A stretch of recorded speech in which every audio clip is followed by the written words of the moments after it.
नीलाञ्जनसमाभासं रविपुत्रं नियमाग्रजं छायामार्तण्डसम्भुतं तं नमामि शनैश्चरम्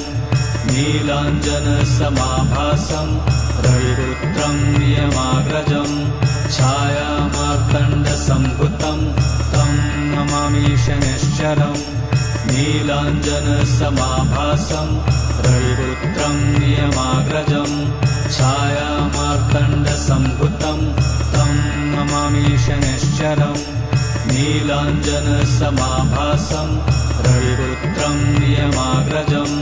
छायामार्तण्डसम्भुतं तं नमामि शनैश्चरम्